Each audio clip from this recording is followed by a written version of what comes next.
이쪽에 살아남으려면 뭔가 특색이 확실히 있어야 되는 것 네. 같아요. 그래서 저 남포식당도 마찬가지고 앞에 보시면 이 앞에도 힌스라고 여기도 또 화장품 매장이에요. 저 앞에 보이는 스프라도 의류 매장, 이런 그 검색을 해보시면 다 플래그십 스토어라고 해서 이제 그 제품을 좀 홍보하기 위해서 이런 위치에다가 좀 많이 해놨거든요. 또 줄 서 있는 데가 또 나리의 집이 또 냉삼집이거든요. 네. 근데 먹어보면 그렇게 맛있진 않은데 많이들 찾더라고요.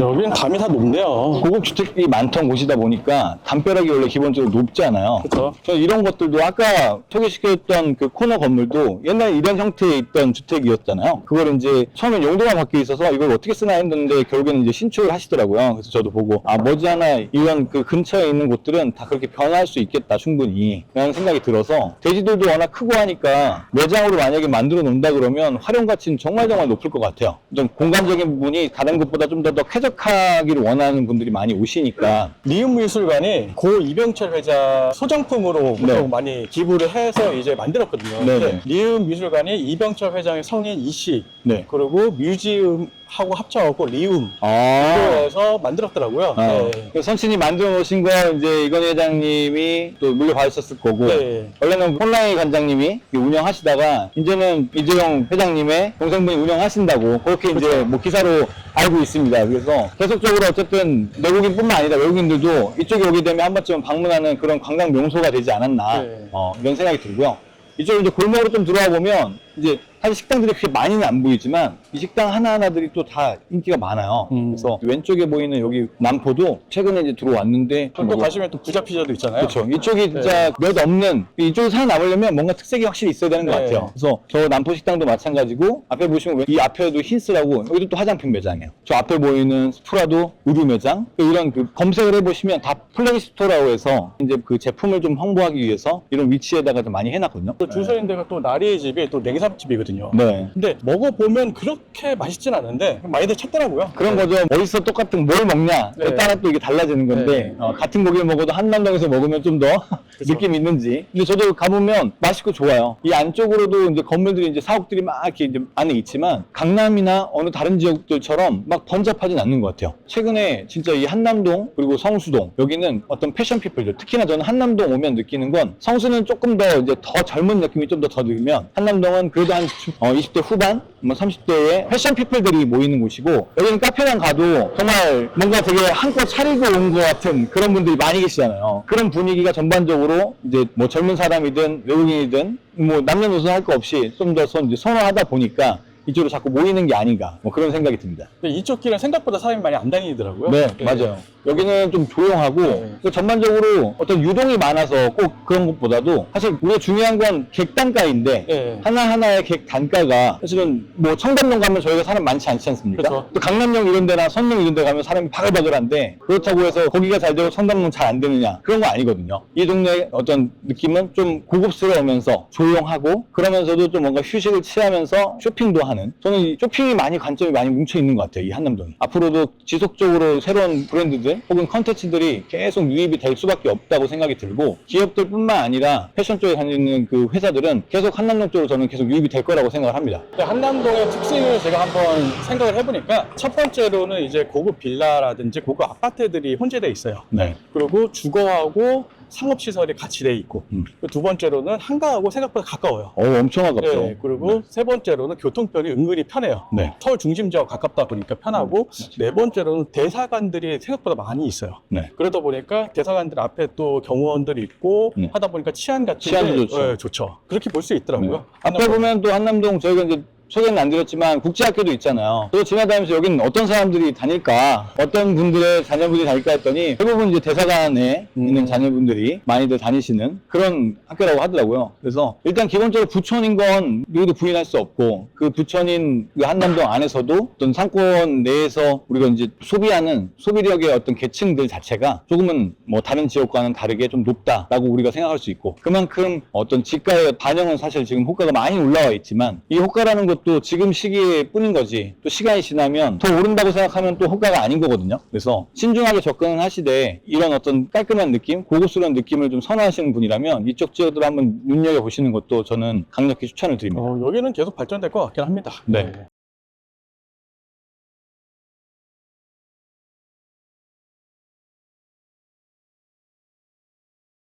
제가 저번에도 박관호 팀장하고 같이 오고 지금 오늘 또 조대웅 팀장하고 같이 왔잖아요. 네. 오면서 느끼는 게 사람이 정말 많아요. 그러니까 점심 때도 많고 그때도 저녁 때도 많고 유동인구도 예전보다 정말 많이 늘어난 게 눈에 확 보이거든요. 근데 매물이 귀하잖아요, 여기가. 그러니까 매물이 있으면 곧바로 팔리는 것 같아요, 이쪽이. 저희가 답사를 하고 지금 잠깐 안에서 쉬면서 얘기를 하지만 작년과의 어떤 다름을 좀 느꼈을 때는 확실히 이제 외국인 관광객들이 확 늘었다. 저희가 낮에 돌아다니기는 좀 힘들잖아요. 외국인들이야 뭐 관광 오셨으니까 보시면 계속 성수랑 좀 비교할 수밖에 없는 게 어떤 그 컨텐츠적으로 좀 비슷하다는 생각이 들거든요. 예. 진짜 이 패션 계속 똑같은 얘기를 하지만 지역 자체가 특화되어 있다 보니까 다들 구경 오고 쇼핑하고 가는데 성수에서는 뭔가 이게 사가는 걸 유동인구 대비 그렇게 많이 사는 것 같지 않은데 지금 보면 이 한남동은 진짜 확실히 다 손에 뭐 하나씩 다 들고 가세요. 네. 뭔가 이제 소비하는 것도 그렇고 그러다 보니 저희도 이게 날이 풀려서 와보면 너무 분위기가 좋은데 평당가 좀 비싸게 하더라도 앞으로 더 충분히 더 갈 수 있는 지역이라는 생각이 들어서 중개를 하기 위해서 이제 찾다 보면 사실 진짜 매물이 없어요. 최근에도 100점짜리다 라는 느낌은 아니었지만 물건이 귀하다 보니까 물건이 하나가 이제 진행하던 게 있었는데 정말 소리 소문 없이 그냥 팔려버리더라고요. 처음에 부르셨던 호가에서 한 푼도 깎지 않고 네. 그냥 그대로 매입해서 계약이 된 걸 보고 아쉽기도 하고 그랬거든요. 그만큼 계속 시장을 보시는 분들이 계시고 지금 뭔가 좀 시장 분위기 때문에 아직 뭐 관망한다라고는 하지만 그 관망이라는 게 아예 시장에서 빠져있는 게 아니라 계속 지켜보시는 거죠. 네. 보시다가 남들보다는 한 발짝 딱 그 한 발짝 빨리 움직이는 사람이 결국에 물건을 잡는 거잖아요. 관심이 있거나 투자의 생각이 있는 분들은 미리미리 사실은 시장들을 관찰하시고 나오셔서 직접 현장도 둘러보시고 또 저희도 마찬가지로 또 좋은 물건을 찾아드려야 되는데 인기가 있는 지역은 당연히 경쟁이 많을 수밖에 없고 그리고 건물주분들이 또 안 판다 그러거나 뭐 금액을 올리거나 뭐 터무니없는 금액을 얘기하고 그러잖아요. 맞아요. 그러다 보니까 저희도 이쪽을 진행하면 사람이 많으면 좋긴 좋은데 작업하는데 어려움이 있어요. 그러니까 그쵸. 매도자분이 뭐 팔아야 되고 이제 그게 나와갖고 좋은 금액을 나와야지 우리도 매수자를 연결시켜갖고 이제 거래를 성사를 하는데 이쪽 저쪽 계속 가격이 오르잖아요, 한남동이. 그러다 보니까 건물주가 뭐 한 3개월 정도 기다리면 더 오를 텐데 내가 굳이 왜 지금 이렇게 싸게 팔아야 돼? 라고 생각을 하세요. 저는 가져본 적이 없지만 너무 이해가 돼요. 눈에 보이는 사람을 생각하고 네. 유동을 생각하면 특히나 겨울철에는 또 사람이 심리적으로 좀 유동이 덜하면 좀 그럴 수도 있는데 그러니까 이렇게 또 조금 지나고 이렇게 날이 풀려버리는 순간 유동이 이렇게 늘어나고 또 임차를 하겠다는 임차인들이 계속 들어오면서 지금 보니까 공실들 없거든요. 이래버리면 당연히 파시는 분 입장에서는 가격을 좀 더 많이 받고 싶은 마음이 있을 수밖에 없죠. 특히나 이 한남동 지역은 지역적으로 봤을 때 다른 곳과 다르게 상권이 딱 제한적인 것도 없지 않아 있어서 물건이 사실 정말 나온다 하더라도 그렇게 드물거든요. 이쪽을 좀 관심 갖고 있는 분들 사실 많이 계세요. 일단 첫째 뭐 비싸서도 그렇고 내가 원하는 그 시점의 타이밍에 이 물건이 나온다는 보장이 없다 보니까 이 지역을 보시는 분은 특히나 항상 좀 준비하고 있는 그런 자세가 좀 필요하실 것 같아요. 어떤 식으로든 건물은 사실은 내가 매입한 이후에 꾸며 나가기 나름이라는 생각도 좀 들거든요. 일단 입지를 최우선적으로 생각한다라고 하시면 시장을 잘 보고 계셨다가 중개인과의 어떤 관계를 잘 맺고 계신 상황에서 좋은 물건이 나왔을 때 빠르게 결단하시는 게 좀 중요하지 않나. 조대웅 팀장이 그 지금 부동산 일을 한 몇 년 정도 했죠? 임대까지 생각하면은 거의 한 10년 가까이 되는 것 같아요. 부동산 일 하면 어때요? 힘들 때도 있고 또 보람차고 재밌을 때도 있고 뭐 그렇죠. 그렇죠. 예. 무엇보다 저희야 뭐 이제 계약을 하는 사람들이니까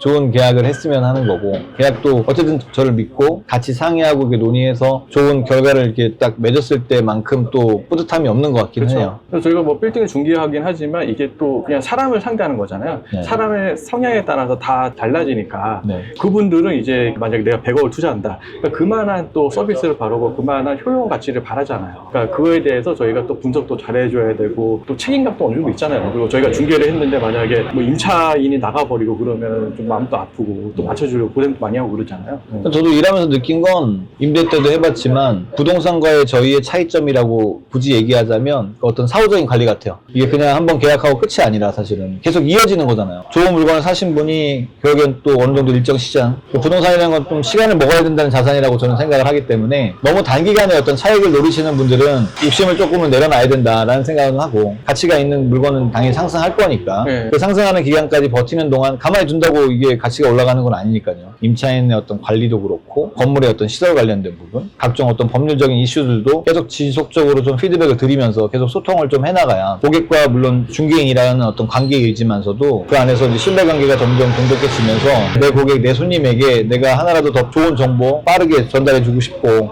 또 좋은 물건이 나왔을 때 전달해서 수익을 얻으실 수 있게 하는 게 제가 생각하는 중개업의 어떤 묘미라면 묘미고 보람이지 않을까 뭐 그런 생각합니다. 저도 보통 이제 이런 이런 빌딩을 투자한다는 자체가 장기적으로 하는 거잖아요. 네. 그러다 보니까 저는 최소한 5년, 또 10년 이렇게 보고 있거든요. 그러니까 네. 평생을 볼 거라면 10년 정도를 보고 내가 10년 전이었으면 여기 샀을까? 5년 전이었으면 여기 샀을까를 고민한 다음에 투자를 하시는 게 가장 좋다고 생각해요. 정평가돼 있다. 여기 평당 뭐 싸다라고 해서 샀는데 10년 전 가격하고 지금하고 별 차이가 없어. 그러면 제가 볼 때는 이거는 10년 후도 마찬가지로 별 차이가 없다라고 보고 있거든요. 내가 산다고 곧바로 오르지 않으니까. 제가 이제 시장에 들어와서 현재 어떤 트렌드, 지난 한 5년 동안의 흐름을 보면 한 2, 3년은 정말 어마어마한 불장이었잖아요. 그렇죠. 뭐 좀 심하게 얘기하면 진짜 투기판 같은 느낌도 지금은 그런 것들이 좀 정상화되지 않았나. 그래서 말씀하신 것처럼 부동산은 좀 시간을 좀 두고 가치가 상승할 수 있도록 성숙되어 있는 시장조차도 또 한 단계 더 성숙하기 위해서는 어느 정도의 시간이 또 필요하고 네. 그러면서 변화하는 과정에 어떤 가치도 덩달아 같이 따라 올라가는 거니까 조금은 장기적인 관점에서 보시는 게 맞고 회사에서도 늘 얘기하지만 강남, 서초, 송파, 뭐 마포, 용산, 성동구 얘기하는데 그 지역 외에는 뭐 다른 지역은 그러면 건물도 아니고 땅도 아니냐. 중개인인 제 입장에서 내가 만약 내 돈을 투자한다? 네. 그러면 저는 그 기업을 절대 벗어나지 않을 것 같아요. 그 지역들은 어쨌든 사람들이 꾸준하게 유입이 되고 유동이 있고 그다음에 새로운 무언가들이 계속 들어오는 그런 지역이기 때문에 그런 지역에서 내가 좋은 내 예상과 맞는 적절한 물건을 찾아서 매입해서 보유하는 것이 맞지 그냥 단순히 수익만 보고 쫓아간다든가 새 건물 좋죠. 그럴싸한 건물 좋은데 내가 나중에 이거를 팔려고 했을 때 생각을 한번 해보게 되면 내가 산 원가가 아닌 내 마진까지 붙어서 이걸 누군가 받아줄까? 이런 생각을 반드시 꼭 하셔야 된다고 그렇죠. 생각해요. 네. 그러니까 이거 뭐 달리기라고 얘기하면 100m, 200m 달리기가 아니라 좀 길게 장기적으로 생각해야 되지 바로 앞만 보고 투자를 하시게 되면 솔직히 부동산이라고 하는 게 황금성이 솔직히 썩 좋진 않거든요. 아파트 같은 경우는 그나마 황금성은 좋은데 빌딩 같은 경우는 황금성이 안 좋다 보니까 그 지역에 대해서 고민을 많이 하고 그 지역에 대해서 잘 아시는 분한테 맡겨서 거래를 하시는 게 가장 좋은 선택일 것 같아요. 저는 항상 고객분들 뵈면 말씀하신 것 중에 어디를 잘하는지 좀 여쭤봐요. 전혀 모르는 지역은 어떤 데이터를 봐도 그렇고 쉽지 않거든요. 내가 좀 익숙한 지역, 내가 예전에 학교를 다녔다든가, 내가 예전에 거주를 했다든가, 뭐 이런 식의 어떤 지역의 어떤 이해도가 좀 있는 지역들을 대부분 계약하시는 거를 따져보면 그렇게 돼가는 것 같아요. 그렇죠. 그래야 어쨌든 이게 긴 시간 하루 이틀이 아니기 때문에 말씀하신 것처럼 내가 몇 년 동안 쭉 어떤 시점이 때에 따라서는 내가 원하는 시점에 가격이 시장에 따라서 좋지 않을 수도 있고 근데 그 기간을 내가 버텨나가려면 지역에 대한 어느 정도의 이해도가 있고 인내를 하면서 쭉 가져갈 수 있지 않나 이런 네. 생각하는데 그냥 그런 거 없이 뭐 돈 많으면 물론 좋은 지역 사시면 좋긴 하죠. 네. 좋긴 한데 샀다고 해서 무조건 다 오르는 것만은 아니잖아요. 내가 원하는 어떤 수익을 얻고 나갈 수 있는 건 굉장히 여러 가지 요소들이 복합되어 있다 보니까 기본적으로 살 때 물론 잘 사야 되지만 가지고 있는 동안 내가 어떻게 건물을 유지해 나갈지에 대한 계획들 그리고 적절한 시기에 내가 원하는 수익을 얻으면서 엑시트하는 그런 플랜들 그런 것들을 뭐 혼자 하실 수도 있겠지만 저희 같은 중개인을 사실 잘 활용하는 게 저 같아도 너무 좋을 것 같은 것이 저희 매일 보고 있잖아요 사실은. 그렇죠. 시장의 어떤 변화가 너무나도 빠르다 보니까 지금 어떤 식으로 분위기가 돌아가는지 당장 내가 이 건물을 설령 가지고 있는 상태에서 팔지 않더라도 뭐 사시는 분들 입장이라면 정말 빨리 이렇게 마음의 결정을 하셔서 지금이라도 사겠다고 하면 저는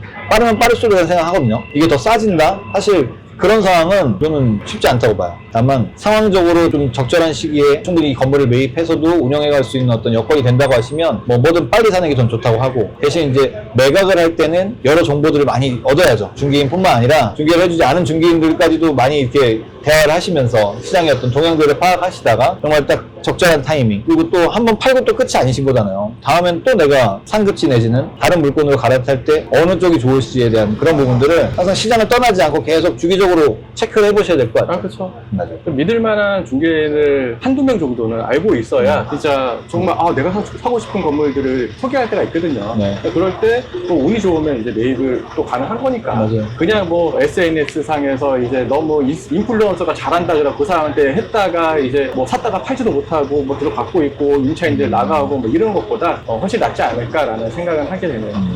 오늘 조정 팀장하고 마지막에 이제 아까 네. 다 돌고 커피 마시면서 이런저런 얘기 해봤는데 혹시 조대현 팀장한테 다른 지역, 용산 말고 좀 괜찮은 지역에 대해서 물어보고 싶은 게 있으면 뭐 댓글로 남겨주시면 조대현 팀장이 또 분석을 해서 또 알려줄 것 같습니다. 네. 네, 오늘 날씨, 봄 날씨라 아침엔 또 추운데 또 한 바퀴 돌고 나니까 덥더라고요. 땀이 네, 나고. 너무 네. 날씨 좋고 네. 앞으로 이제 빌딩 시장에도 봄바람이 불지 않을까 하는 생각이 들면서 네. 바짝 이제 긴장하고 네. 열심히 해야 될 것 같아요. 오늘 출연해주셔서 감사드리고 네. 왜 이렇게 출연을 안 했는지 네. 네. 이렇게 할 말이 많으면서 왜 안 했는지 궁금하네요. 네. 나오면 또 할 말이 많은데 열심히 하겠습니다. 이상 빌딩 셀러리였습니다. 네, 감사합니다.